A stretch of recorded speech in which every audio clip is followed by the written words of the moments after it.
I have zero interest in continuing to live my life, like giving only output to others and Yes. being exhausted. And I think that that's the gift of my life. I think that's a gift of, everything is just like you don't have enough time or energy to do it all. So you have to start No. getting real honest about what the hell actually matters.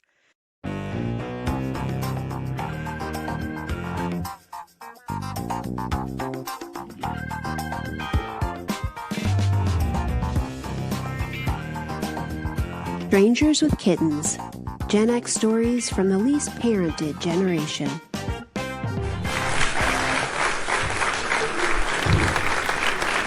Hi, welcome to Strangers with Kittens. I'm Eileen Kelly, and I'm really glad you're here because today I am interviewing a woman who this is going to be the first time I'm talking to her, but I just love her content on Instagram so much that I just reached out to her and I was like, you are so fun and positive, and I want to meet you and talk to you. And she was like, great, let's talk.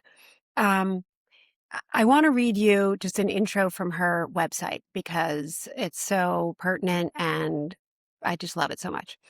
It says, I think we all knew midlife was a thing, but what in the actual fuck is this nonsense? 1 minute you're rocking life and the next your hormones are playing Jenga with your emotions.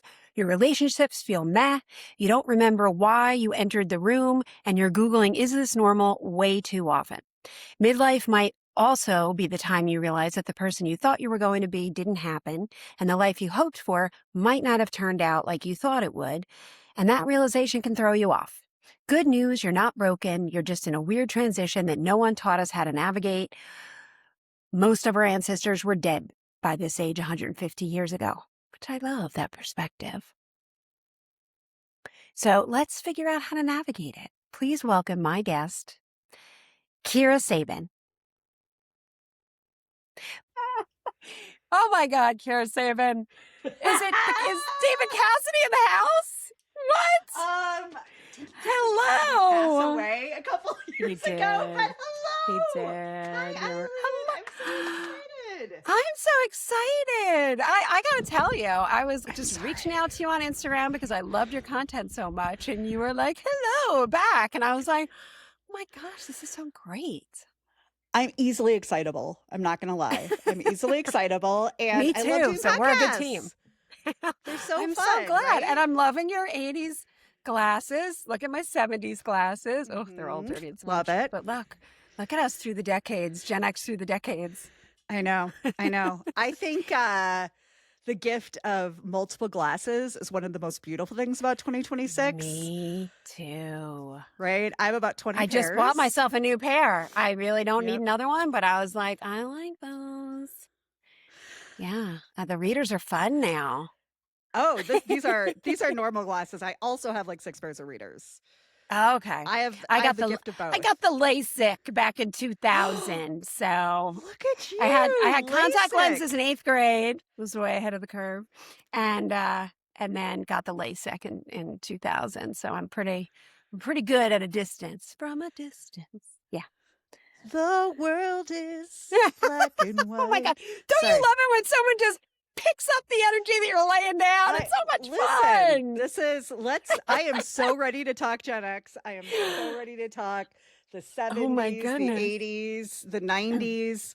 Yes. And all of and you don't know this about me, but I particularly study history, like history of dating, history of love, history of romantic or relationships, history of women. So I'll probably definitely be, did you know? Drop in a few historical facts on us. Yes. A little bit, but it's so funny because I've become interested just in the last 5 years in history, and I could not have given a shit in my 20s and 30s. I was like, history, I think what? that's but I do think that's the natural progression of things, is to kind of look backward and to want to gain more.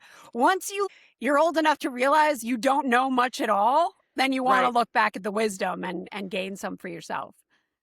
Absolutely. And you also just start going, wait, haven't we been through this before? Yes. Haven't we fought for this shit before? Yes. Deja vu all over again. Yeah, totally. And, and so it's just been fascinating looking through history of just how we got here, so that we can use it for change. And it's pretty crazy. Yeah, and it's so crazy that some people look at, by the way, if you're hearing our live studio audience in the background, I because love the them. mailman may be delivering mail, I don't know. That's just the rowdy live studio audience. But yeah, I'm watching, my friends make fun of me because I'm always watching these masterpiece theater Oh period yeah, dramas. And I just finished, God, it takes place in Italy on the coast. I can't, Portofino, Hotel yeah. Portofino.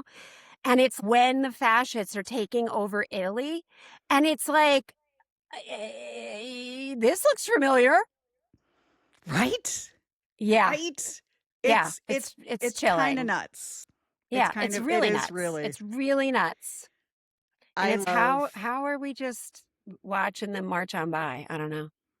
All right. Well, Eileen, if we're going to save the world, we've got some work to do I on know. this Let's podcast. roll up our sleeves, sister, Right? because we Let's got a go. lot of work. Yeah. Lo- No, but I do think that it's connecting people and talking and just being like, hey, like waking people up and being, hello, this is going on and you are not powerless. I Yeah. think, you know what? And I think that that is such a great, I love how I've just become the host. I'm like, I think that's a great segue into our conversation today. Tell me more about that. No, but, and because I have perimenopause, I forgot what I was saying. And you said, you know, sometimes we feel powerless. And I feel like, particularly Gen X women, that's not surprising, right? There is Right. this powerlessness that we were Right. taught, right? Ab- I don't want to say last generation, but mostly last generation of just your job is here to make other people comfortable. Your job is to make the men in your lives easier, whether your life is easier or not. Right. And it's Yes. just, I mean, it's hard. Your job is to hold the family secrets and be silent. Yes. And act like everything's normal when it's not. Absolutely. And it's just, we are still shedding that. I'm loving seeing feral Gen X women online just like, let's take it down, you know? I've been holding Like, this in for 35 years. I know. And I love it because I really think we can change the world. And I think we kind of need to. But, you know, your yeah, energy. it's I know. Well, I just think we have to because who is? Men? Who is? What? Who is? What? No. Right? And you're right, because I'll tell you, for a while, I do feel like here's where I'm going to get a little woo-woo, but I do feel like there's been kind of a planetary shift because life, for me anyway, I'm a Libra, it has been really hard for many, many years. It's been like 10 or 11 years where did you hear the story? And it may have happened out by you somewhere. And by you, I mean anywhere in the Midwest. But, So spoken like a true East Coaster, right? sorry, But, it's so hilarious because like people be like, "That's you, right? Wyoming." I'm like, "No, Wisconsin." No. Okay. That is hundreds and hundreds and hundreds of miles away. The woman who was stuck in the mud and was discovered by, did you hear about this? No. There was a woman, and I could be embellishing you guys for my just for my own, looking through my own Gen X goggles, but I feel like she was like my age, and like she fell in mud in the woods somewhere, hiking or something, and got stuck. First of all, the Gen X quicksand nightmare that we all have feared our entire lives came true. She was. But it wasn't quicksand. It just like she was flat on her back in mud up to her nose for 2 days. And some young guys came by thinking they found a dead body. And she was like, I'm alive. I'm alive. I swear to God that she scared the living shit out of them. And she was alive. And I'm like, I feel like metaphorically speaking, that's me. Just like stuck in the mud, but for waiting to 11 see if years, anybody it's comes like, by to for help. 11 years, I've been like, I'm alive. I'm okay. I'm here. Someone give me a hand.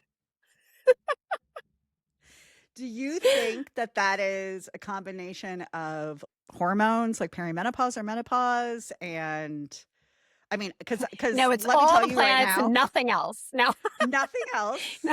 nothing else with the planets. No, but I feel like everything's been contributing for sure. I've spoken to other people who've had different but similar, just slogging through mud Yeah. years that also feel like, oh, there's light and sunshine and I can move my limbs again. And I don't feel like someone's standing on my head with a boot, you know?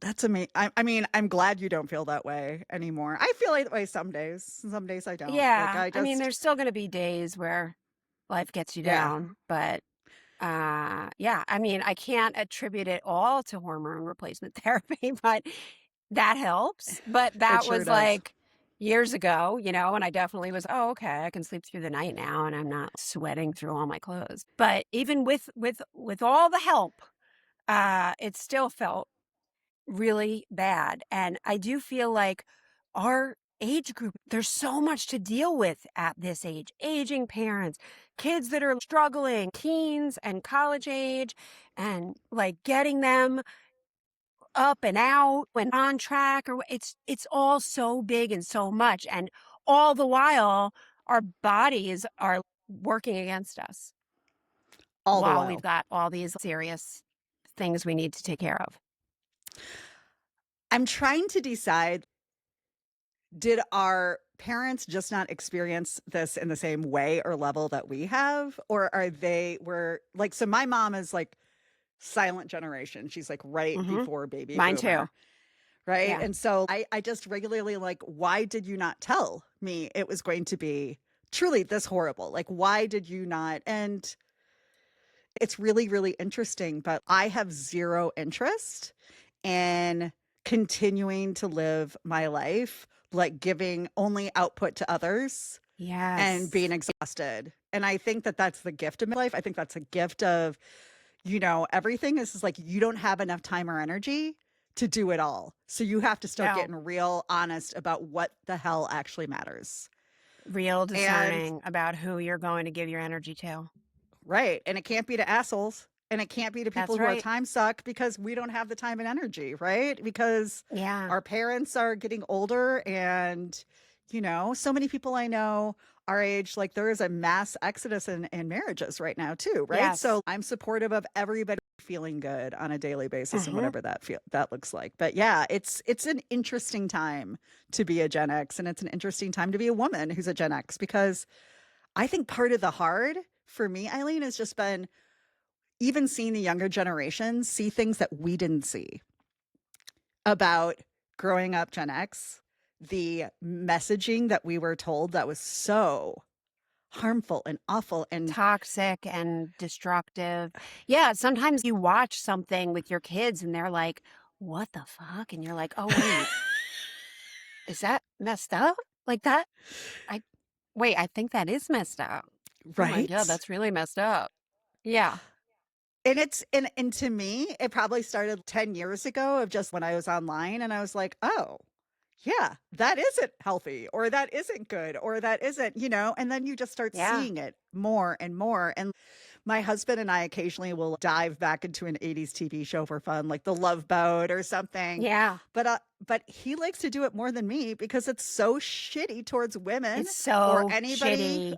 of Who isn't a of white man? Who size isn't a or white man? It's so exactly. shitty. It's so Yeah. shitty. It's like not fun to watch because, No, it's not.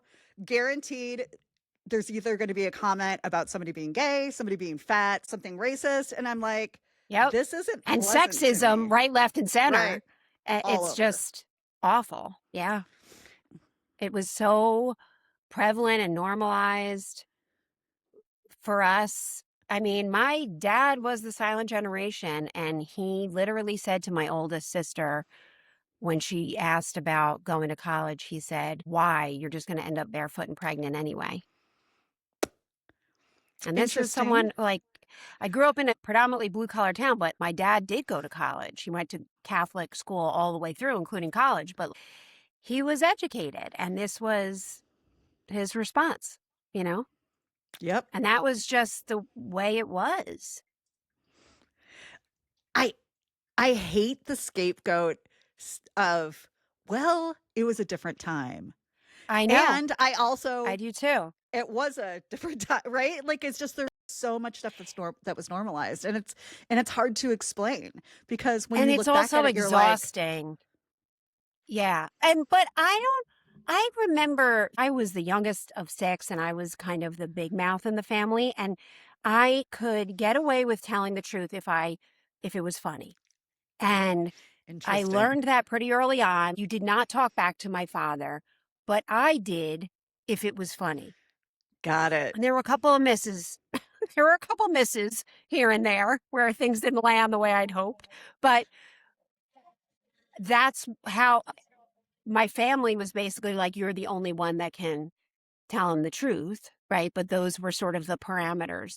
But there was so much, and it wasn't just my dad. There was so much that was messed up in society, in my family, in that it was exhausting. And even if you did speak up about 25% of it, it was all the time because so much of Right. it was messed up.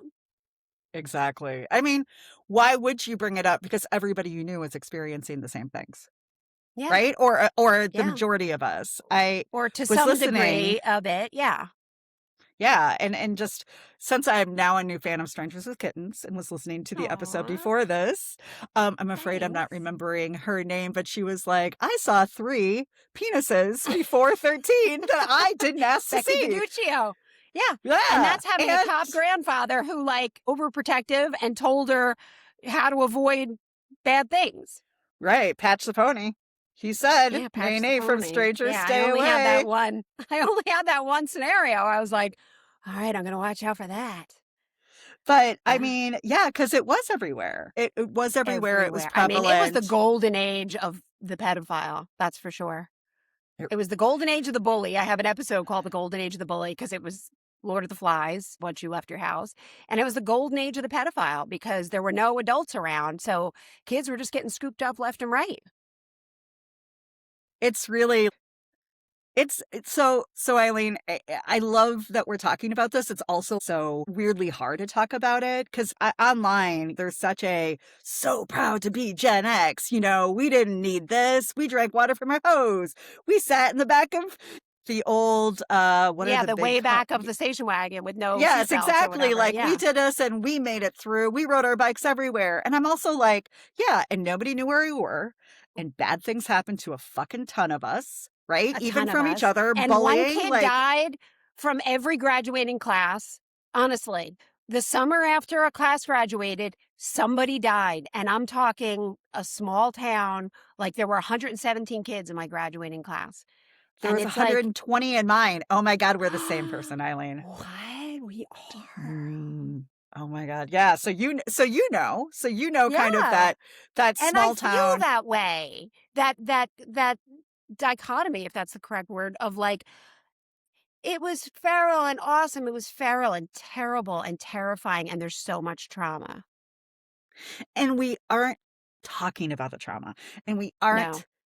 we aren't talking about the fact that basically raising ourselves, nobody was there to make sense of the stuff that was scary. You just had to carry it. You just had to hold it and carry it. And I had a guest on maybe a year and a half ago. His name is Charlie Shanayan. And he talked about falling on the playground or like woods where teenagers drank beer and would smash bottles, getting a huge piece of glass in his rear end, like in it, like had to go home with a shard of glass in his butt cheek, went home, pulled it out himself, hid his bloody underwear at the bottom of the garbage can, and didn't tell anyone.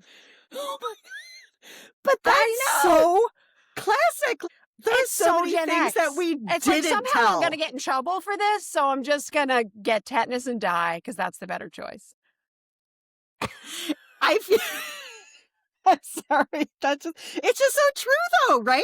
And because we always thought, oh, I'm gonna get in trouble. So I'll just For keep that to everything. I'll just keep that to myself. It But never then went also, well when you asked for help, ever. so what is the biggest problem with our generation? Asking for help, right? I work with women all day, every day.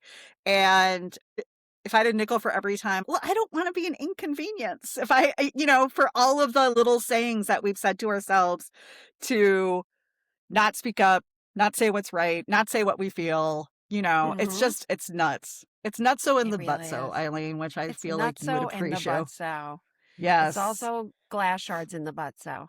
It's really bad. But I feel like everybody has, we were just kind of Stories running like our that. own, I know, Everyone. Lord of the Flies kind of situation, right? Lord We are of the Flies. And riding around on honestly, our like you bikes. did not, my sister got in trouble for getting hit by a car. She was laying in the street and got yelled at. Like, Oh, it did not go well for you if anyone else got involved. Oh my God. Whatever you were suffering with, you would still suffer with, and then you would be berated on top of it. So we just didn't tell, right? So we just didn't tell. And then here we are, a bunch of 40s and 50s, and even now 60 for Gen X. And a lot of us just haven't dealt with it yet, haven't dealt with some of those unhelpful stories and beliefs and trauma. Let's just say it. And going back to what you were saying earlier about the normalization of watching media from that time and the normalization of criminal behavior. I've had people reach out to me and describe rape and be like, but I think it was okay. I'm like, no. That is actually a crime. You were a victim of a crime. But because we grew up with 16 Candles and all of these movies that made it be fine, it's like, wait, what? Like you override your own nervous system, your own warning bells because of everything that we were conditioned with. 100%, Eileen, like 100%. And I hate to tell you, in the last 20, 25 years, I have had tough conversations with a lot of friends, clients who are like, wait, was I date raped? Wait, was I raped? Yep. They did not kind of equate it to that because, well, we just took it. Because we grew up on Saturday Night Fever and think about how many movies it was just normalized. It is crazy because it was a time where we knew it wasn't normal. That's the interesting thing. But it's a time we were in a taught society to live with it. Yeah.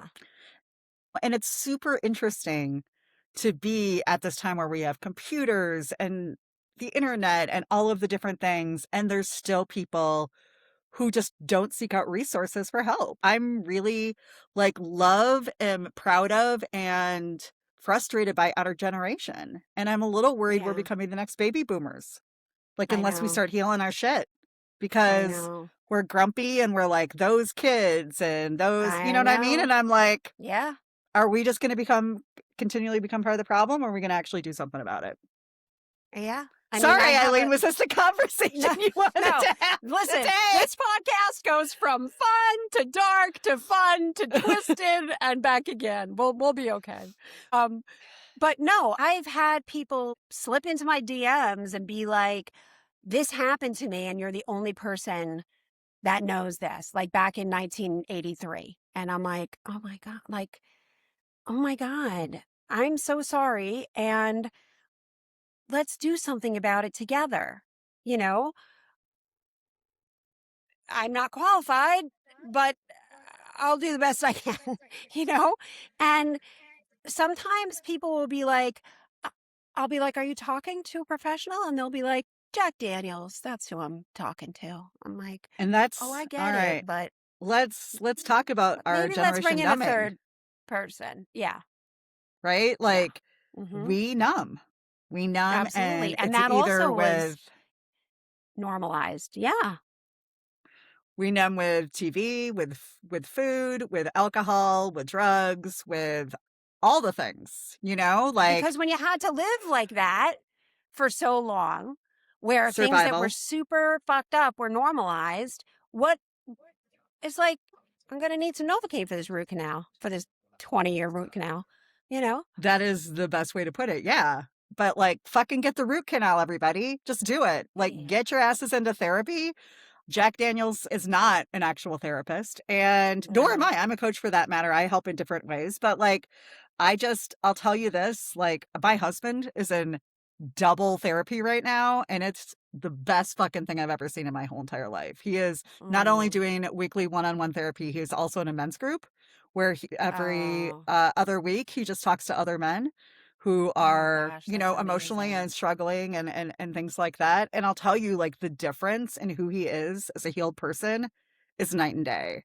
I'm so fucking proud of him, and I want to mention that because I want to normalize us encouraging our husbands, our boyfriends, our brothers, Yes. our whatever to get their asses in some kind of healing, even if it starts with a men's group that's, $50 for a year. Like, Yes. even, right? Because we got to start healing or we're going to continue being part of the problem.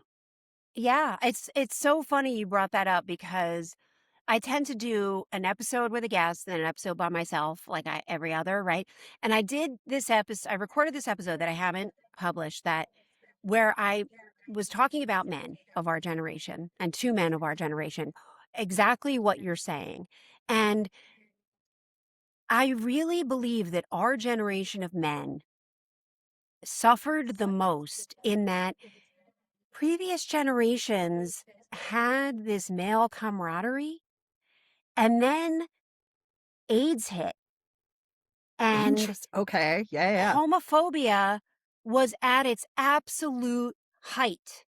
And I remember guys just being absolutely brutal to each other.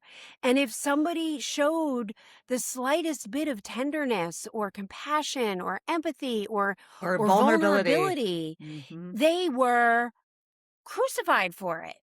And sometimes lost their whole friend group and were, branded gay in the 80s sense of the word and, worse. And um, I feel like you either had to adhere to this like really toxic version of masculinity or you were thrown to the wolves.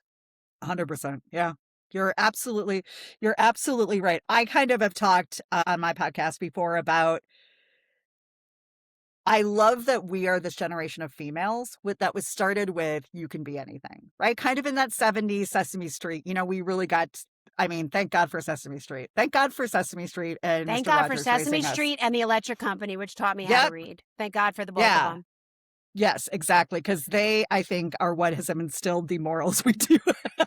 Oh, for sure. Because Like I looked around at questionable. my house and I'm like, I'm going to go with what they're saying. Yes, right. Because no one here seems that happy or nice. No, And no. Maria and Gordon seem like really good people, right? Yes. And Big Bird loves them, so I'm in. I'm in. And I will add also Free to Be You and Me. There's a That land album, that I my sister, love. Da, na, na, na, na, na, na, my da, da, sister da, got me da. that album for my birthday. And I'm sure my parents couldn't stand it. It was like, hippie craziness to them. Oh But yeah, I I was know. like, well, Johnny can have a doll. This is amazing. Or whatever that song was. Like, I was like, yes. But I feel like as girls, we were starting to get raised to be able to do more, right? Like we were the first generation who said you can be an astronaut, and we actually could. Like Mm-hmm. we could be a doctor, and you were still going to have fights, but it was available to us.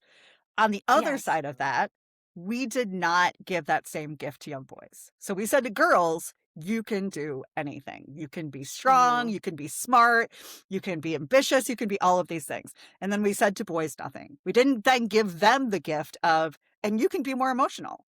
You can actually cry. There. You can actually express your needs. You can, the thing. And so what we have are these women who are strong, empowered, educated. Like we are so much more educated, Mm-hmm. and on a day, and it's getting the gap is getting even bigger in Yes. new Yeah. generations, right? And it's just like I have coached plenty of men. I have heard the stories. Nobody got out of this easily, right? Nobody got out No. of this well.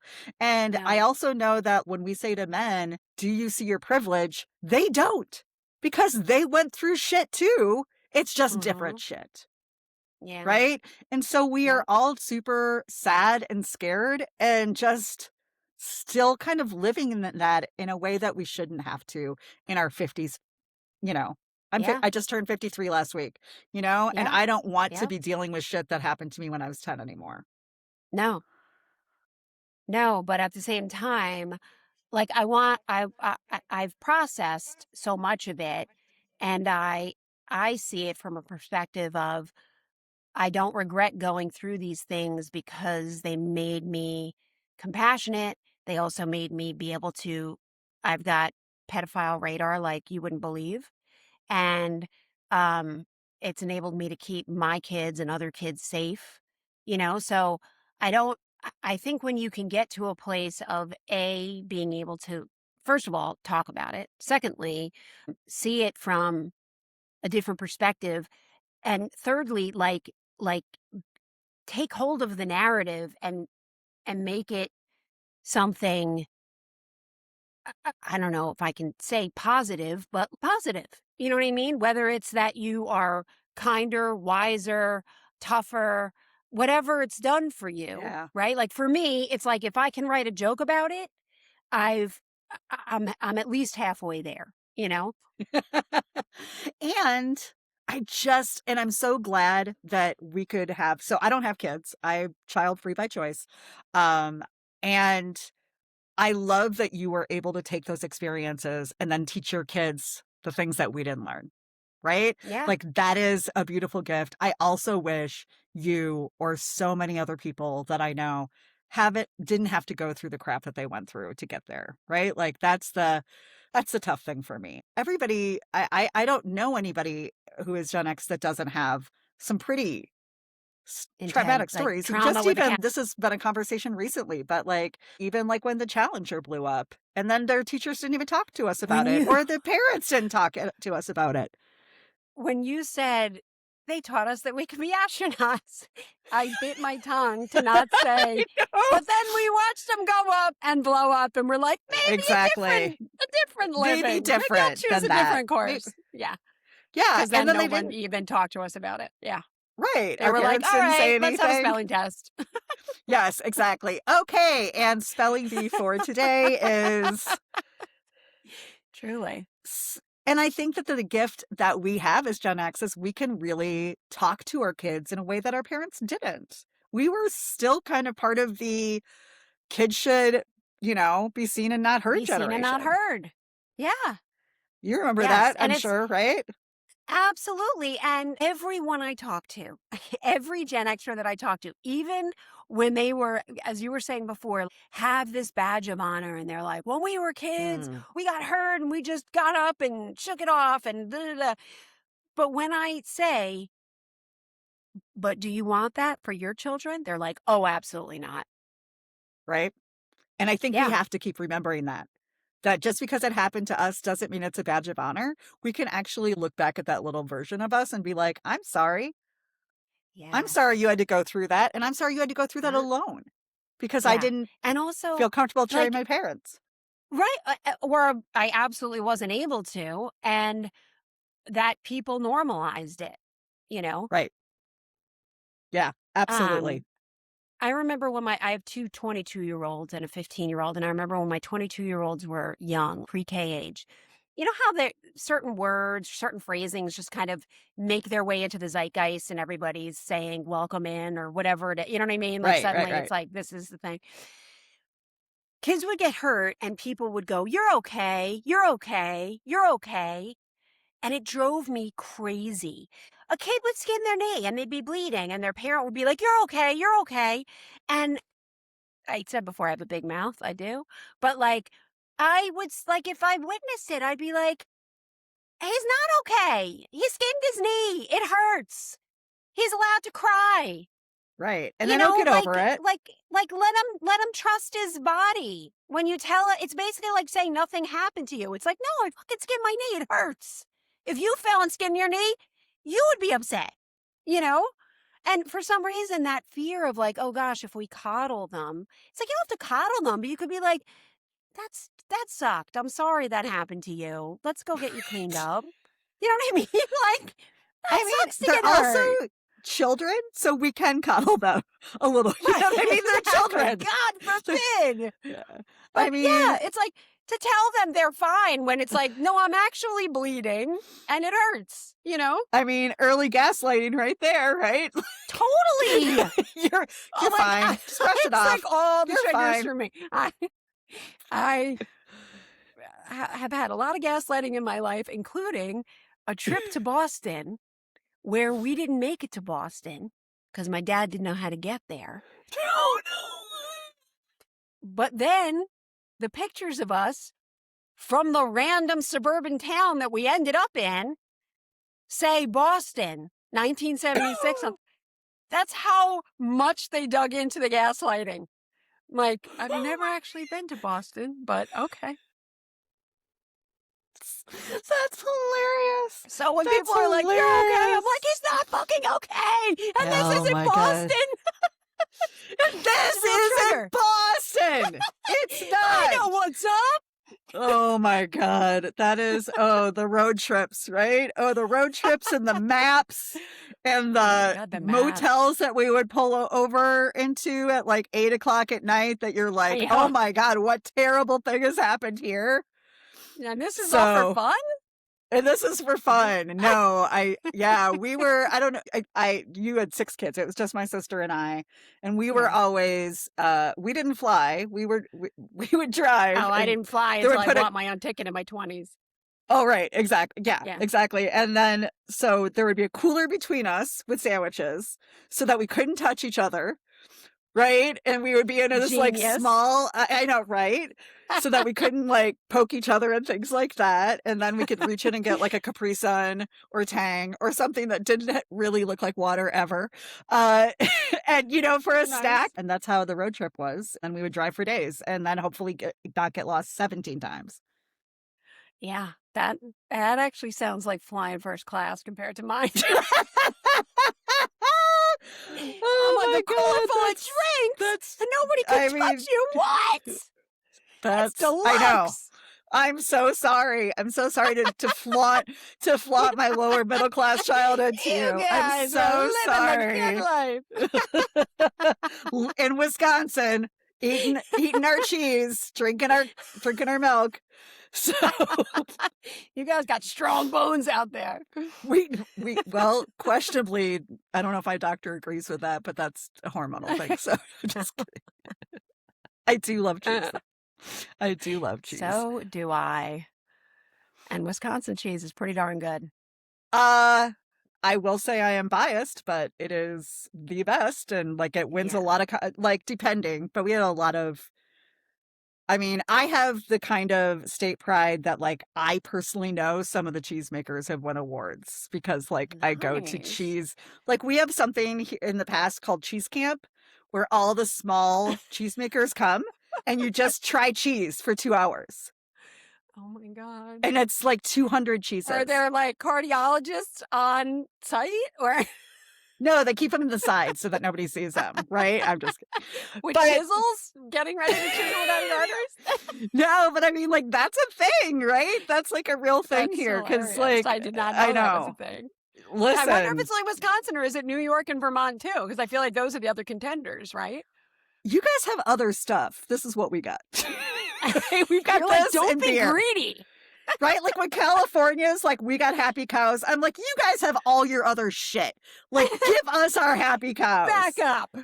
You got Hollywood. You got San Francisco. You got, You like got Pabst all Blue of the Ribbon, things. don't you? Yeah, we got beer. We got beer and we got beer cheese. and beer Yep. cheese. And Beer and They're- cheese and beer cheese. right?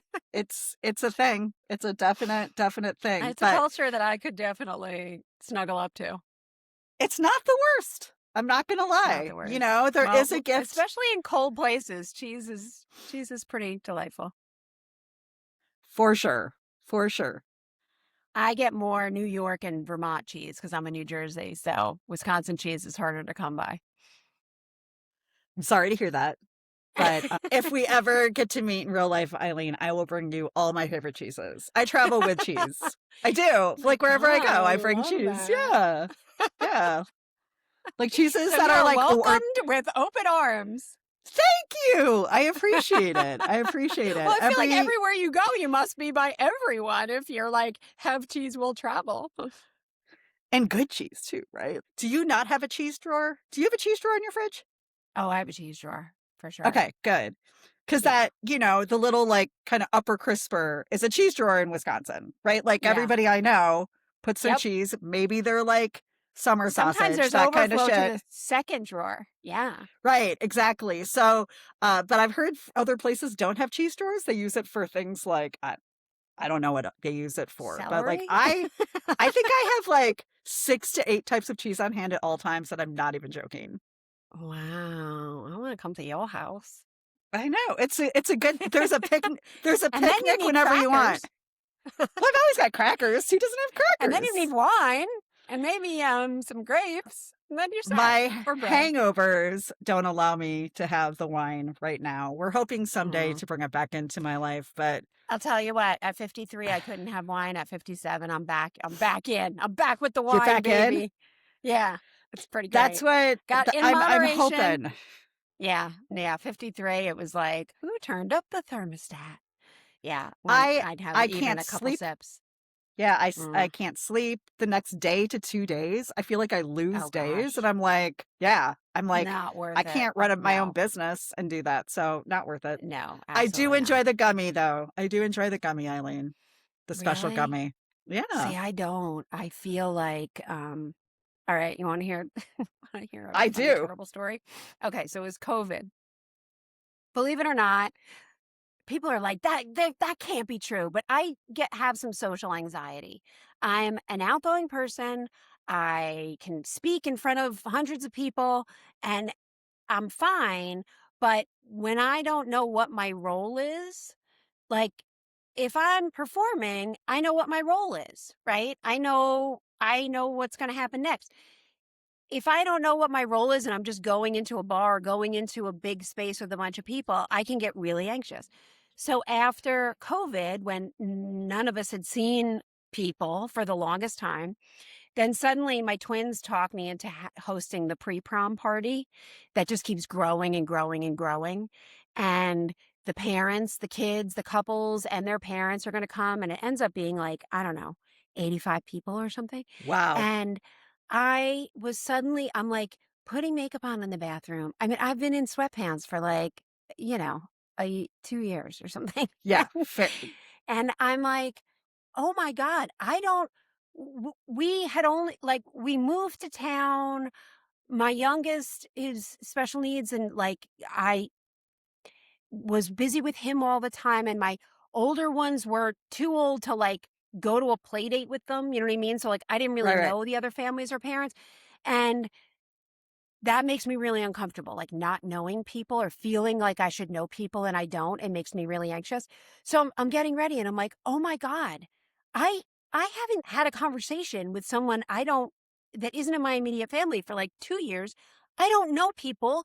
I'm not gonna be able to tell whose parents go with what kid. And so my husband was like, you should try a gummy. I can't remember if I took half or a whole, but it was the worst idea anyone ever had. Why was that? Because I feel like was there's so paranoid and Oh skitzed out. I was like, Oh, I was no. out of my. I'm sure people were like, "What is her problem?"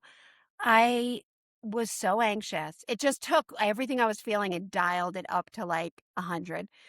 I was just like, it's so nice to meet you. Hey. And then I'm in the kitchen and like not going in the backyard where everyone is. And my kids are like, can you come outside? People want to meet you. And I had this plate of lemons that I'm just going to focus on cutting these lemons for the entirety of the party. And I was like, I have lemons to cut. These are not going to cut themselves. I cannot go outside. I was a freak. So it went really well, is what you're saying. So that was my last gummy experience. I was like, those don't go well for me. I understand. I'm lucky that I've lived lots of places. So I lived in Denver. That's kind of opened up my experience there. But when COVID hit, we were living in Denver and I said to my husband, "Oh, we're not going to be able to afford to live in Denver if I don't have a business to run and you're not working," because he had been working for me. And so we moved to Mexico actually. And we were living in this Wow. laid back, mostly Canadian, I mean, literally birds and monkeys in our yard Oh kind of my shit. gosh, that sounds like Yeah. heaven. And I remember after a year, I was going to run an event and we went into Playa del Carmen I was going to go stay at the hotel to get good Wi-Fi, that kind of thing. And the noises, I literally jumped like my cats, like, It made you so like hypersensitive. I just had been so long from Yeah. interacting and from all of that Yeah. stimulation. And I feel there's a lot of people I know, and I don't think I've ever completely come out of that since. There's a part of I have me not. there's a part of me that I kind of going out or doing all of these things for me because I didn't miss them when they were gone. And it Yeah. sounds, so now I'm just really, really thoughtful with my time and who I spend time with and stuff because it feels harder than it used to. It feels harder for sure. And And I, going back to what you said about numbing out with TV and things like that, what is your take on Gen X in terms of that? Because I also feel like you know how all those memes, and I really related to them about how like they show like 4 generations during COVID, and it was like boomers and millennials and Gen Z, and then it was like Gen X, and we were like, fine. Like during lockdown, because it's like we're all latchkey kids. We've all been neglected. Like, this is fine. So I part mean, of yeah, me is like, is that unhealthy? I don't know. I mean, maybe and that's like such it's a hard thing to weigh on, but to me we're really, really used to being alone. And first of all, that can be a really beautiful thing, Like, we're right? To be really able to sit with self-reliant. yourself and your feelings, Yes, right? But most of the time when we're alone, we're numbing, right? We're either doom scrolling, we're watching TV. I am a pop culture junkie. Like that is maybe millennials were raised on video games and I loved my Atari, but like I was watching I Love Lucy every morning, like totally. 6:30, woke up Yep, with my cocoa wheats, watching that and my three sons so yep, watching all of those old and then in the afternoon I'd watch the Brady Bunch, we'd watch Partridge Family, we watch, and so like TV was my babysitter in so many totally. ways. Mine And too. it still Totally. kind of is. That's my Yeah, go-to when my I want to go-to numb as out. well. Like Yep, I turn on a show. yep. Yeah, that is the like comfort place. Right. And I think that Yeah, that's really true of our generation because I think it babysat a lot of us. it Right. did of us. And by the way, wait, remember when you were being babysat and then all of a sudden in the middle of your comfortable alone babysitting, there would be a terrible commercial for a scary movie, like I know, magic, right? hocus pocus, you're dead, or like Jack Nicholson in The Shining, and you were like, oh my god, like, and you had no remote, and all you could do was like hum and shut your eyes and shut your ears, and it was like, oh my god, it's like you're sitting there enjoying My Three Sons, and all of a sudden, ah, Or, lifetime collections. I can still say half of the like songs in my head if I get going. I can do them in order. Do you remember of like but those? Dad, it's What? Smokey. Yeah, Smokey Robinson. Do you remember those Time Life collections for, Time Life and then, oh my collections. God, those were my favorite. Engelbert Those and the, Humperdinck. I'm like, what kind of name is that? yeah. Who's that guy? Yeah. And Uh, Bobby Vinton, uh, Blue Velvet, or I don't know, weird Liberace, like weird, yes. like it Yes. was like music you didn't know, but you're like, what is this? It's crazy. I find it so interesting. And I know you have kids, so I'd be interested in what you have to say, but like, I felt so part of my parents' culture, like the Oh, 40s, the totally. 50s, the 60s, right? Because I was Totally. constantly watching reruns, movies, Yes. American movie classics. I was a huge old movie fan. I nerdily had Cary Grant on my wall in college. That was who I I put had up. James Dean, so I'm right there Oh, with your wow. sister. My God, Eileen, we might be sisters. Wow. Right. But you know what I mean? It just feels like Yeah. in a way There that was like something cool and kids, alternative about that. right? And just like now I wonder if kids do that because there's so much entertainment. Like there just wasn't that many shows, so they showed reruns, right? But Right, yeah. now do they mesh in the like 80s and 90s like, you know, like we did Well, back they then? do, 'Cause kind of. Yeah, no, they're totally enamored with Gen X. My daughter will say, I kind of wish I grew up in your generation, what do you think when she you says know? that? I tell her, I'm like, there were really good things that you can Mhm. adopt, you know, like she would get rid of her, and she has for a number of years now not had an Instagram account, not been on social media. Good for her.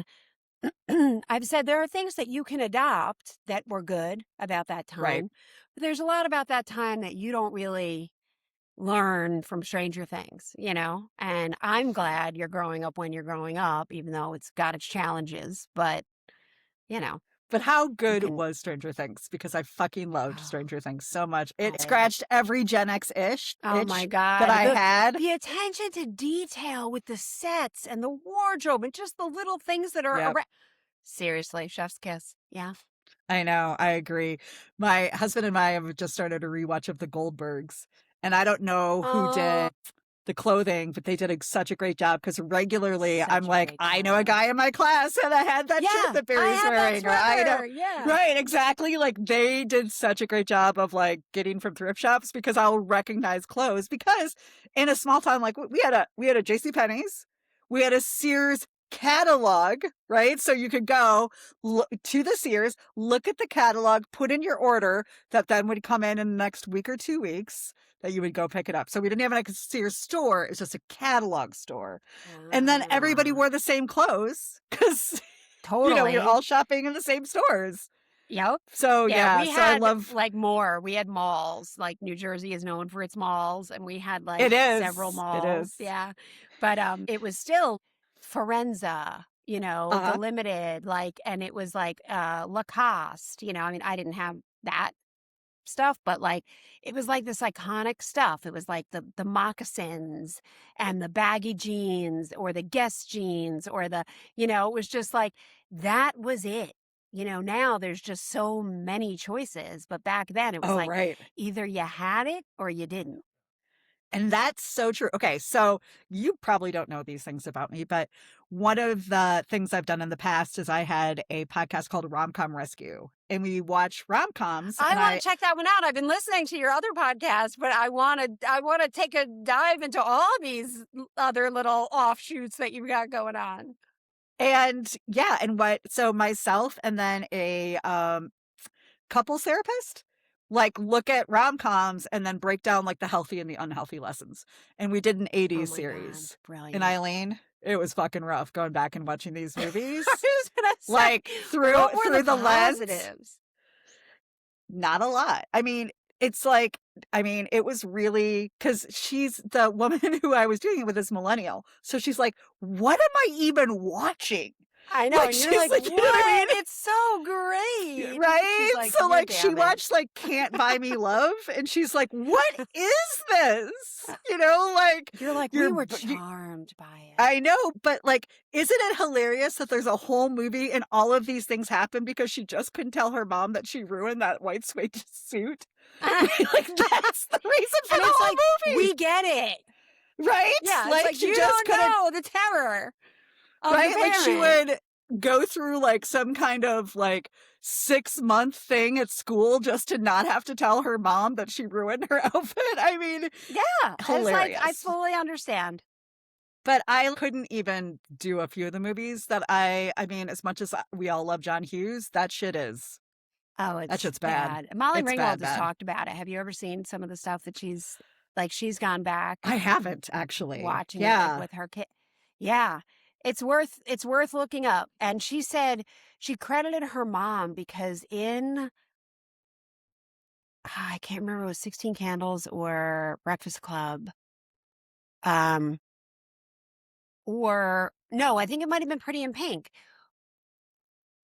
There's uh, I'm going to get this wrong, but there was something about her father and her underwear. Something about that her mother was like, "What? No."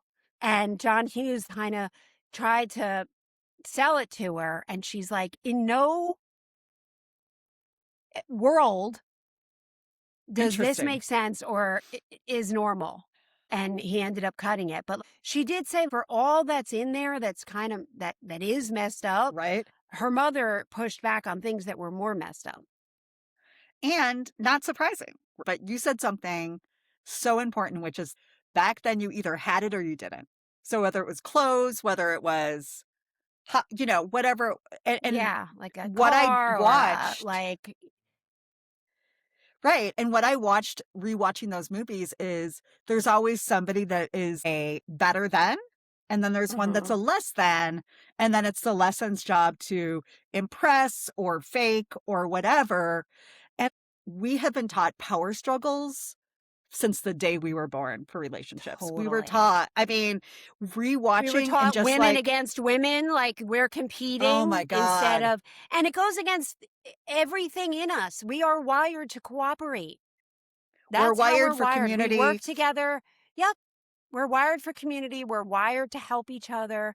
And it was this pitting women against each other that we Well, grew up with. I have some history on that. Ding, ding, ding. Which Do is tell. after World War II, when we lost so many men, right, in the war, there was a huge campaign when the men were coming back for women that now that there's so few men, you better lock that shit down or you will be an old maid, right? And an old maid back then meant you probably were not going to have that good of a life because you were not going to make enough money to be able to afford to live yourself, right? Right. So Right. that's when we start seeing 13-year-olds getting pinned, getting letter jackets, start getting the class ring, start getting owned by the time they're like in high school, sometimes even younger than that. Kids were encouraged, like before that, the marrying age was like in the 20s. And then all of a sudden it was 17, 18. So Mm. girls were being told in all of the media, like, there is a male shortage. And if these women are your competition and you have to do what you have to do to make sure you're taken care of. And I Wow. feel like even though that wasn't true when we were growing up, we were still letting go of those ideas, right? And I Oh, mean, for but that sure. was And our that mothers were was holding on to it and passing it for on. us, Yeah. right? MRS Yeah. degree. That's why my mom went to college, Yeah. for her MRS degree to Yeah. find My a mom didn't husband. go to college, but she very much had that attitude of if somebody likes you, you're really lucky. Yep, Like, and you and you hold should on to just be it. grateful. Yeah. Mhm.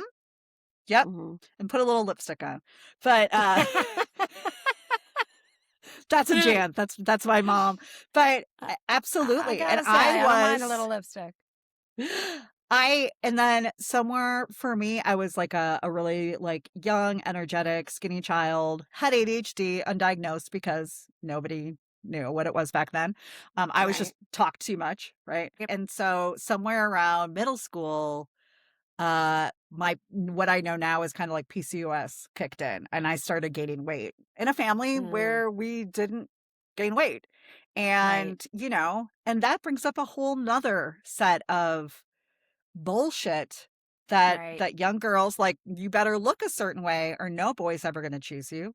Nobody's ever going to Right. want, nobody wants to make the fat girl their girlfriend, that kind of Mm-hmm. shit that haunted me for years until I went through a bunch of therapy and everything else. But man, I mean, it's so interesting to look back at Gen X because there's so much that I'm like, we had so much fun and so proud of. And there's so much just unhealthy shit that I feel like we're still letting go of. That I Yeah, still see women absolutely. absolutely with those beliefs, not, and not even seeing that they're still kind of applying them to their lives, even when it doesn't make sense anymore. I am guilty of it. I have things come up with my kids that I have to say to myself, hold on, is this valid or is this some toxic Gen X bullshit? And the fact that you're even asking yourself is like huge, right? Like that to me, like that's huge because you're at least having the awareness to go, wait, does this actually make sense to teach? Right? Is this what my kids should learn? Was that because I feel like we were of the generation of, well, the way we did it was the right way. That's what my parents, right? Like, way we did Right. it in the 50s And and the there's whole like, no questioning ever. Like, I feel like right. they never questioned themselves because it almost would have been like a sign of weakness or that they didn't have authority or whatever. But it was, everything was so final and like absolute. Yes. Yep. Yep. And so all that made us do was have zero self-trust, right? Yes. So Yes. what I see as a major thing among women our age is they don't trust their guts. They don't trust that they can make the right decisions. They don't trust if something feels off, that it is off. And it's because of the very Yes. thing you said like 20 minutes ago, which is we were told to ignore our alarm bells. We were Yeah. told like, oh, that's just what men do. Right. That's Everything what was like explained older men away. commenting on your body. Yep. I'm You one more time. I'm smile sorry. and you be charming and you don't cause problems. You don't inconvenience people. You make sure you're needed because if you're not needed, like, oh my God, Then what do right? you Like, have? and Yeah. right. And then what do we have? Maybe happiness. I don't know. But Contentment? How about that? right, right.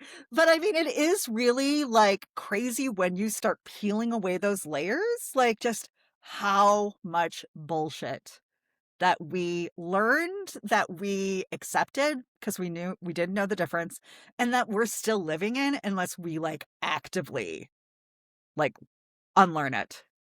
And it is, I get why what you were saying about, I'm kind of worried about our generation because we are falling into the grumpy old whatever. Like, I do, there are some days where I'm just like, I'm too tired. Like, I I don't want to parse through this. I know. know that And it's messed up. It's also comfortable. I also would love us to just like heal ourselves enough that like we can be tired and not take everybody around us down. You know what I mean? Like Yeah. I say to my husband, I met my husband later in life. I met him when I was 41. And like, I say like in our house, everybody gets to have emotions, but we don't have emotions to each other. Right. So you get Yes. to feel your feelings from the day, but Yes. you don't get to aim it to me and I don't get to aim it at you. Right. And like, Absolutely. Yep. that's not the way we had emotions growing up in my house. Whatever you were feeling, everybody felt it with you, like for And like if also, my we're dad, responsible for it and made to right. feel bad and guilty when they didn't even know what was going on. Yeah. Yeah, absolutely. Yeah, absolutely. After my time of I spent a lot of time in reflection, right? Like I run my own business. I have now for 18 years. I spend my days coaching mostly women around, self-worth and boundaries and positive psychology and all of this stuff. And I will tell you, it's the biggest gift, and there's just so much work to do because we are struggling as a generation. We are I'm so struggling. proud of us in some ways, but we are Me struggling. too. We are lonely. The Gen X men right now are I hate to say it, like a lot of them are very right leaning and I know. not looking out for their wives, their daughters, Yep. Yep. Yeah. and so And on the one hand, I want to throw my arms around our whole generation and just give them a hug and be like, I know how hard it was. I'm guys, it's free sorry. to be you and me. Yeah. Yeah. But at the same time, then you know, encounter some that you're like, you're not invited to the party. Well, and I feel like that's okay because, like, when we don't invite them to the party, it makes people look at, like, why am I not getting invited? What do I need to work on? Because maybe I'm I not a very nice mean, person. Maybe I'm an one would asshole. hope. One would I hope. mean, I'm really into, like living as true as we can to ourselves and if somebody is not kind, like they don't get to play a role in my life. So Yeah, that's where it comes down to. And some people are like, why would, that sounds so bad or scary or what, and I'm like, no, because how do people change and learn if people don't say that's not acceptable or that doesn't exactly. feel good and you can't treat people like that? Exactly. And the thing is, maybe they will change and learn and maybe they won't. But either way, it's not in your orbit, And you I know? don't have to take the brunt of virtually anything. I'm a 53-year-old woman and yeah, I'll do what I That's want. the thing too that's different about Gen X is that we are I'll do what I want, god damn it.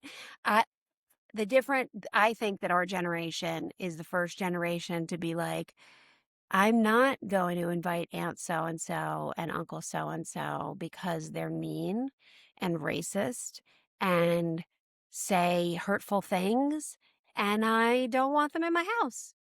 And Yep, I feel like the generation before us couldn't imagine that. It was like, well, you just do agree. because it's family. You just ignore You it because do it's for family. family. Yep. And it's like, no, no. It, Like it's, our generation was the first that was like, I'll choose my family, my right. friends, right? I'll choose my friends and the family that treats me with respect. And I'll tell you this, I know so many people that I'm still saying, women, if your mom's a shitty to you, don't spend time with her. They're like, do I have that option? I'm like, yes, I know, but yes, we were yes, you raised to do. think that we don't. That we don't. And I had a good coach friend quite a few years ago when I was in my 30s and trying to decide if I wanted kids or whatever. And she had chosen not to.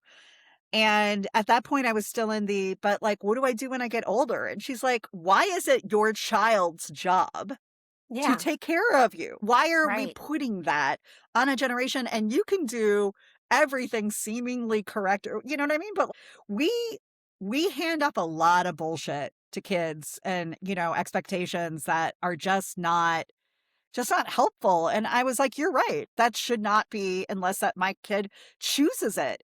And they only would choose it, hopefully, if that meant we had a good relationship, like, Exactly. Exactly. right? The way you choose to care for a friend because they were your friend, because they were Yes. kind to you and they were there for you, Yep. not just Absolutely. because they abused you their whole lives, but your family. I mean, and I do find I lost my dad a couple of years ago and I still have a mom, but I do find just Mother's Day and Father's Day so hard knowing what I do because so many people had shitty parents and we're Oh my on God. When there you look through the card celebrating. section, when you look through the card section, it's like, I want to. I used to have a sketch group years ago, and I had a sketch that I wrote because there was this commercial on TV at the time for Hallmark. And it was like, there's a card for that. And it was all very sentimental and whatever. And so in the sketch, it was called Dysfunctional Family Greetings. And it was I just love it. different scenarios and cards that I'd written to relatives that were truthful. It's like, could we Yes, be honest here? Because this makes me super uncomfortable, like what's in this card. absolutely. Oh, my uncle used to comment on my body, like you know what I mean? Like just weird family shit that Yeah, like nobody stopped. And you're like, yeah. why? Why is Don't this you wish there okay? was a Why? card that was like, hey, uncle, Well, he's been dead cheap, since the you're a 90s, fucking so we're creep. good. Stop checking out my So, body. You're 58 years old, whatever. I Like, mean, he was like and we 70 all have something. them. Yeah, We we all all have have them. them. But I just think it's such like a hard day because like for as many people who can be like, I celebrate my mom or my dad, there's so many of our generation who are like, my mom was my biggest problem or my dad was my biggest Right. problem. Like they were the abusers. Exactly. They were the bullies, Right. that turned us into our own bullies. That's Right. the thing. Or I did an episode a while back about Siblings Day, and I said, for Gen X, it's complicated because a lot of us, people were still having pretty big families back then, and even in a small Yep. family, it can happen. But when both parents worked and there was no before care, after care Yes. clubs, whatever, nobody thought about what do kids do on their off time. a lot of siblings were abused by their siblings. And It's a conversation we do not have, and we should, because no. I have heard And it's like, horrible stories. yeah, there's another thing where it's like, oh, and you all get together for holidays and you're just supposed to forget about how horrendous this person was to you for Right. years. Yeah, and I mean, yeah, I've heard horror stories through the years of just like people's like older brothers, like literally just beating them when their parents and the problem is with our parents both working, right? And then the feels like there's not enough attention to go around. So then No, siblings are and if competing, you were like, right? he beat me up, they're just like, oh my God, I just got home. I'm so stressed out. Leave me Right. alone. Right. They're Absolutely. depleted and you're injured and nobody is getting any justice. At all. And like my parents were teachers. So that was also complicated because it felt like the kids during the day were getting their time, Yeah, they energy, and were kitted attention out by the that they time they're were with you. not. Yeah. By the time they came home, they're like, They're like, I don't we want to see don't. another kid. Right. I'm gonna put some not good casserole on the table that we're all gonna eat and then watch, Simon and Simon. I don't know. Right. Like MacGyver, all of the Hunter, like all of those like male-led TV shows of the 80s that were Totally. everywhere. I And don't you know get how. it. Like, you get both sides. Like, you get that they Right, probably didn't want to see another kid. They just wanted to zone out. But it's like, but you have to. So, right. And I'll tell you, like, so my grandmother promised my dad when he was very young that if she ever got sick, he would never put her in a nursing home. So then he was also for 5 years taking care of my grandmother almost full time. Like none of this was set up for good, right? None of this was set up for success. It's so interesting when we look just not even that far back at like the depression and our parents and our by the grandparents came way, from such weird shit, man. I know. And I always think of that, right? Like, it's okay to say, m- like, this is a conversation I have a lot with Gen Xers. It's okay to say, my parents weren't able to meet my needs. They were neglectful, sometimes abusive, Yep. Yep. but I understand that they did the best they could with what they had, right? Like, Yep. those two things can be true. They could have been shitty parents in a lot of ways, but you understand that they weren't working with a lot. Like, our parents didn't get to choose how many kids they had. I mean, I grew up Catholic, so like, you didn't get to choose how Right. many kids you had. And I'm sure, like, I used to say to my older siblings, like, they were so done by the time they had me. Like, it was just like, whatever, just raise yourself. But they were like, no, they were done before they Like started. before you. like, right. Like, I was like, my oldest sister was 18 years older than me, and Wow. I was having this conversation with her years ago. She's since passed, but and I was like, they were done, like by the time I came along, they were done. And she was like, I was put on a bus to Newark by myself at the age of 9 to pay the electric bill. She's like, it was always. I'm like, oh, okay. Like, it wasn't just me. But like, what were their lives like? I don't Yeah. know. It wasn't great, but maybe their lives were even harder. I don't know, you know? I So I those mean, two things can be true. and I think that they are. I don't think there's any way that we can look at somebody who maybe wasn't kind to us and also know that there were people in their lives that weren't kind to them to let them think that that was okay, right? Like none of this all of a sudden just sprung up, right? This is generational trauma. This is just, whether it's beliefs of women, beliefs of men, and gender roles and capitalism or whatever. But the Right. biggest thing is that we were set up to work. We were Right. set up. So were our parents, and yeah, there was just no way that we were going to come out of that completely unscathed. But I do love Yeah. when I see particularly Gen X women heal, like they are badasses. They are the most amazing, incredible badasses that I've ever seen because we have fire in us. We're just tired. Yeah, but So we were forged in fire, so we were, it makes sense, right? The shit that we had to deal yes. with and put up with and keep going. But I find, like you were saying, you meet a lot of women who don't trust their own judgment Yeah. and intuition, right? And I often I do that as well, and I have to I have to ask myself, like, is this legit? Like my daughter quit a part-time job. She's going to law school in August. She took a part-time job in town. It's just like working behind a counter. But she was coming back from a trip to see her friends, got stuck in traffic, was running late, wasn't going to get to her shift on time, called from the car and quit like that. And I was like, "What?" And she was like, "It's just a part-time dude." And like I was like, "What is happening right now?" Like, and then, like, You there can't was a do part that. of me that was like, You can't do "Ah," that. and yeah, you can't do that. And another part of me that was like, wait, am I the weird one in this situation? I Yeah. don't know. I'll I tell don't you, know. yeah, and it's real obnoxious having a life coach friend like me because, occasionally I'll be like, um, so my friends from childhood in high school, I have like a couple of women that we still have a group chat. They both work with Gen Z and they're kind of eye rolly. And, and then sometimes I just have to remind them that's what we want for them. We want them to actually say, no, I don't want to work after 5.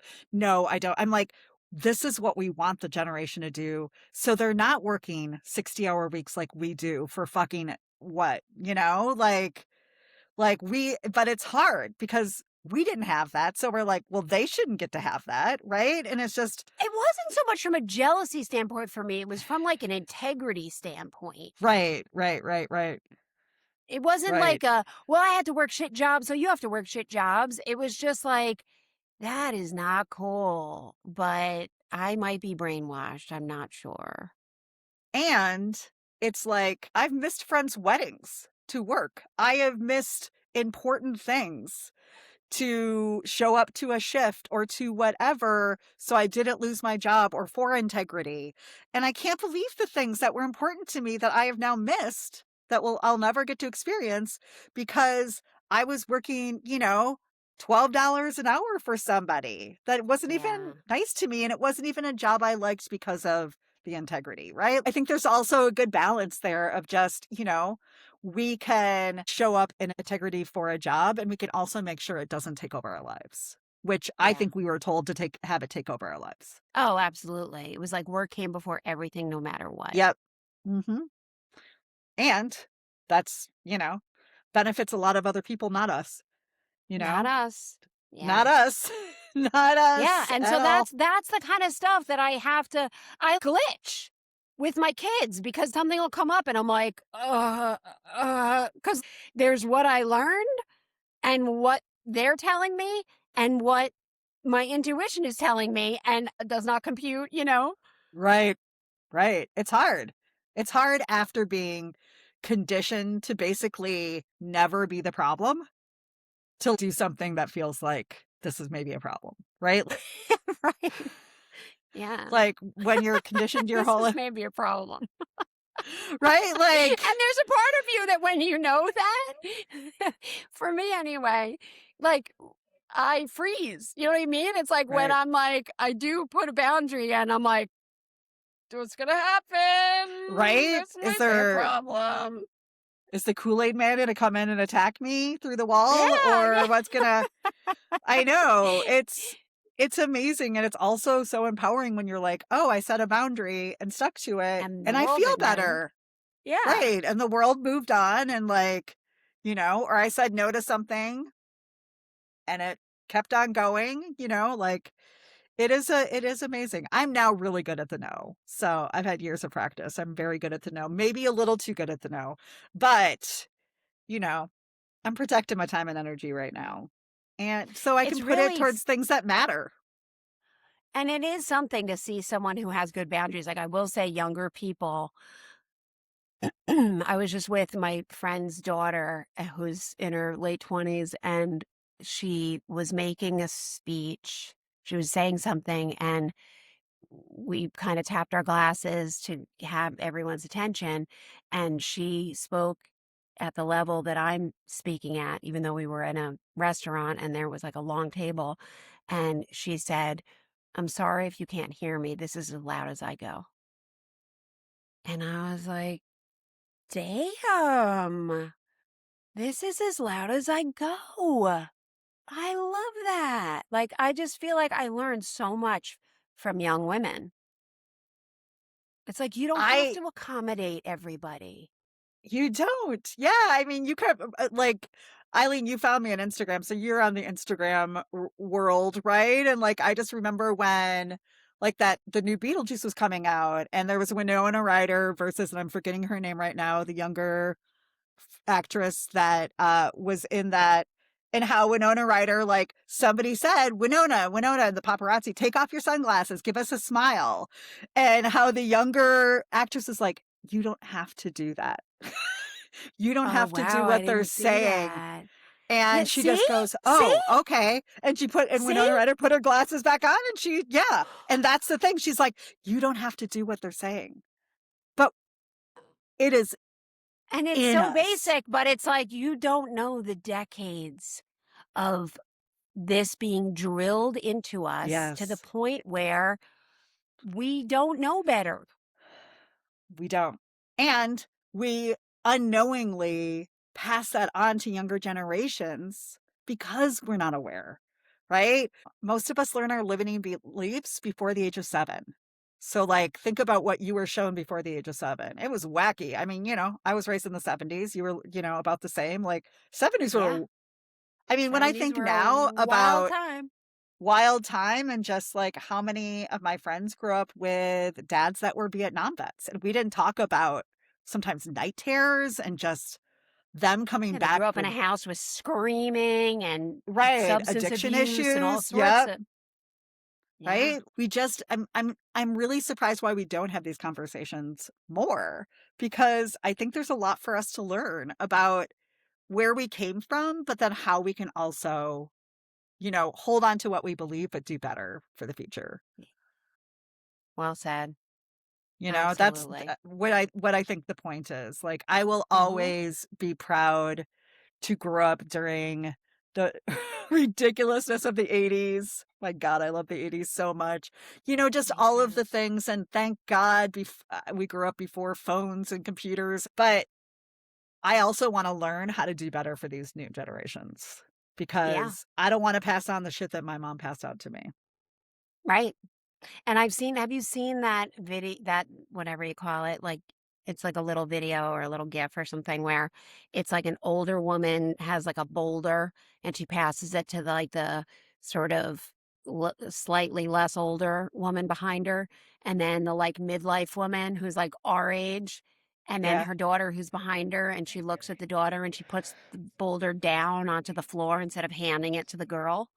That's us. I got chills. I got chills. And That's that's, when I glitch, and I do, that's what's happening is I'm like, do I pass the boulder? Do I pass the boulder? No, no, I'm not going to pass the boulder. What do I do with it? Oh, wait, I can put it down. Okay. But it's not just like absolutely. a seamless thing. It's like a Oh, clunky, awkward, uncomfortable thing.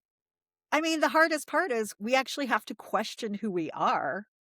And that's hard for a lot of Right. people who have not spent much time thinking about themselves or their choices or how they affect others. Like, but if you're not questioning, like, how do we become self aware enough to become better and happier? Right. If Like, you're ever not just what, curious, you're, right. yeah. And I'm not saying, when I say heal, it's because like I'm a happier person now, right? I'm a kinder person now. I'm less funny. I used to be much funnier because it was all sarcasm and it was all, bullshit. It is Um, you true. know. I told one therapist that he was a comedy tick on my neck. I'm like, you're like sucking all the joy and funny out of me. I actually have a podcast episode called like I used to be funnier. Like that's because I was also quicker, but the ADHD perimenopause combo has made that a little bit harder, but hopefully someday that'll come back. But this has been awesome. And Eileen, and I feel like we could probably do this for about 7 more hours. We sure could. We really could. There's so much more I want to say, but we're gonna I'm have sorry, to save I'm not it trying to for part 2. Yeah, I'm not No, yeah. no, we're gonna have to save it for part 2. But Yeah. I'll come back anytime. I want to revisit. I want to revisit the funny part because I feel like we could have a whole episode just on that, and also how younger people receive our humor. Because like joking Yeah. about trauma to younger people, they're kind of like, And they're like why like, would you "That's say not that? okay." I'm like, "Isn't it though? It is. It's fine, right?" It's okay, right? It's fine. It's fine. It's fine. They're like, "That's pretty messed up." I know, but I remember saying that to my mom, right? About stories that she used to tell me. And I'm sure that she Really? said it. Yeah. Oh, sure. Like stories about like in the 50s and like, how they would like, boys could do whatever basically. Right. And, and I was like, Mom, that's Yeah. not right. And she's like, That's not okay. sure it is. Like Right, yeah. it's so Yeah. interesting. I will say the worst part of Gen X is the fact that I say like 17 times a sentence. Yeah. And since I edit my own podcast, it's humbling. Humbling. And how much. time consuming. Oh my God. I mean, I grew up in small town Wisconsin. How could I have a Valley Girl accent? I don't know. But we all do. It doesn't matter. We where all you do. were. It We all reached do. every crevice of American society. That's what Hands Across America spread. The word like. We all. Hands across America. It was a contagion. Oh my God. God bless Oh my the God. 80s. Oh, And God, I loved it. But I have one question because you grew up Yeah. in New Jersey, right? New Jersey. Okay, What's so that? I have one question for you. Have you ever been to Class Action Park? Oh, I'm sorry. yeah, I have. Action Park. What's it called? Action What's it Park. called? No, Action Park. Sorry. One of the movies was called Class Action Park, I think.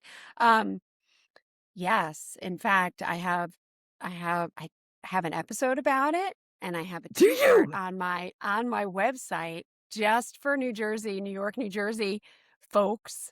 That Like, I is a special survived? Gen X. Yeah, special Gen X T-shirt about surviving Action Park. I sure did. That's where I had my first date, and it You did not go did? well. Oh, did it not? Oh my God. My husband and I watched the documentary when it came out on HBO a couple years ago.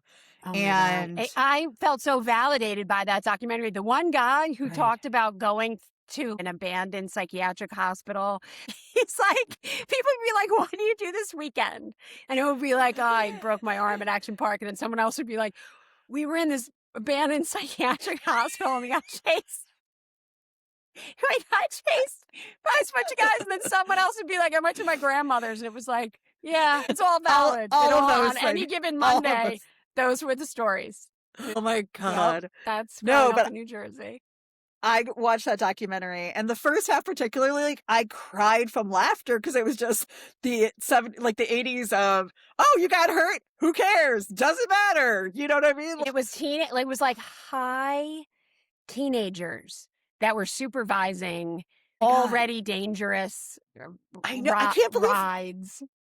How did we all make it here? I don't know. And I guess a lot of us maybe didn't. I mean, a bunch of people died there. Yeah. Like, I'm laughing, but no, I did not get out unscathed, and that was my one and only time. And I also was not an athletic or coordinated girl. So to be like, yeah, let's go to Action Park for our first date. It was like, am I in my own worst nightmare? What is happening? That's amazing. That's amazing.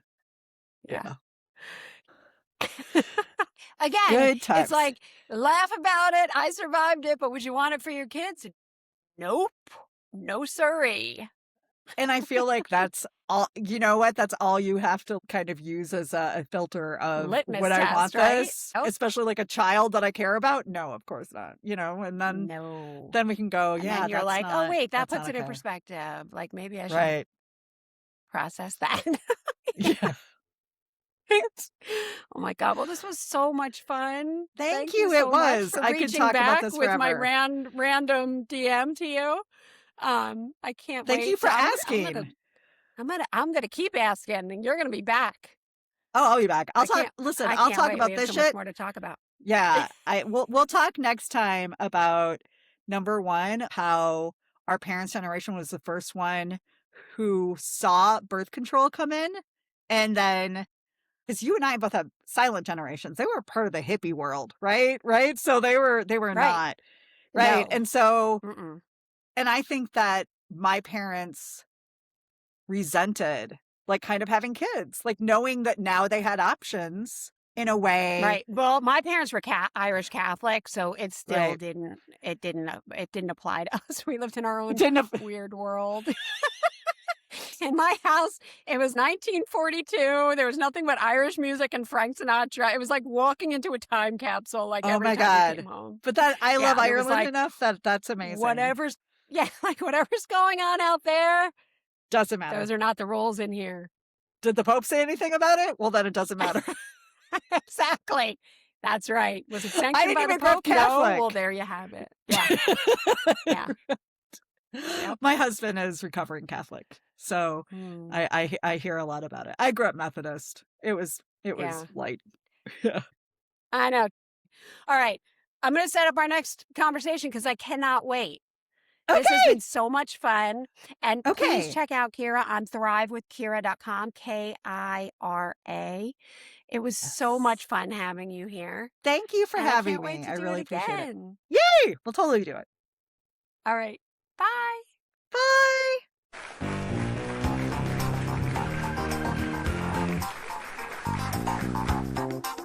If you like the show, please rate, review, and share on social media. Strangers with Kittens contains nothing artificial. It's certified human. Produced by Ashley Aker, music by Chris Hajian, and recorded in front of a live audience of dogs.